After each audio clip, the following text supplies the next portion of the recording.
According to an order paper answer returned by the Liberals this week, oil imports to Canada will not be put through the Liberals' nonsensical gender-based analysis plus.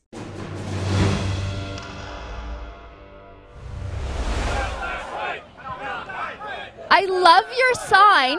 Why did you come down today? I think it's really important that we make our voices heard. I brought my daughter because this is the democratic process and we deserve to be heard. We're Canadians and we're asking for our economy to not be brutalized by the government. And I love this sign because we need to apply the same standards to the oil and gas that we're buying from other countries, and this is a big problem to me as a woman. I met that lady at a pro-oil and gas rally in downtown Edmonton outside of a Chamber of Commerce meeting where Natural Resources Minister Amarjeet Sohi was speaking. Now, you can see it was pretty early in the morning that day, still dark out. But boy, that lady really nailed it. Canadian-produced oil and gas is being embargoed by the Liberals through onerous, expensive, nonsense regulations. And those same regulations are not being put on oil imports to Canada. And it looks like there isn't going to be a change in that unfair policy, at least in the foreseeable Liberal Canadian future. If you've been watching my work here at The Rebel this week, order paper questions are my whole life lately. Now, those questions are asked by the opposition to the government, and then the government has to provide an answer to that question within 45 days. So Conservative MP Rachel Harder used her order paper question to ask the government this. With regard to the government's policy to allow oil imports from Venezuela and Saudi Arabia, has a gender-based analysis being conducted on the importation of oil from Venezuela and Saudi Arabia, and if so, what were the findings of the analysis?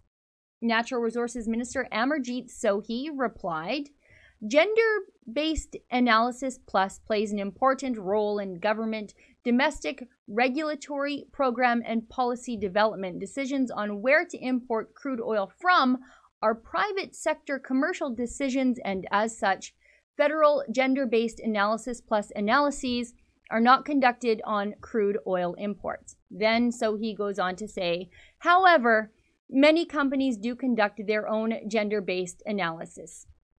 No, companies aren't doing their own gender-based analysis when the government fails to do one, especially not Canada's largest oil refinery, the Irving Oil Refinery in New Brunswick.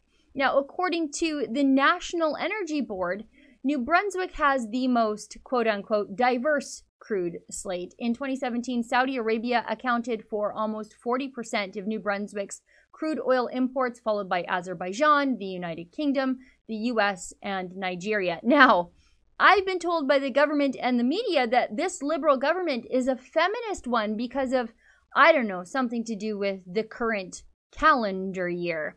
But here, you can see, there's a hell of a lot of oil coming into this country that is getting away with literal murder, stoning women, hanging gays, keeping slaves, denying women the franchise or the ability to leave their house without a male chaperone. You know, the current year Saudi Arabia sort of stuff.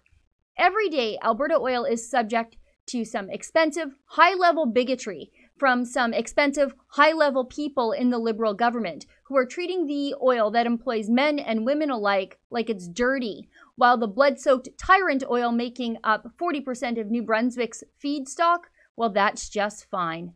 For the Rebel.media, I'm Sheila Gunry.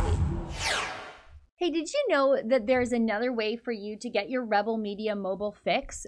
All of our premium content shows are available as downloadable podcasts. To download your favorite today, go to therebel.media/listen or find us on iTunes or your favorite podcast directory.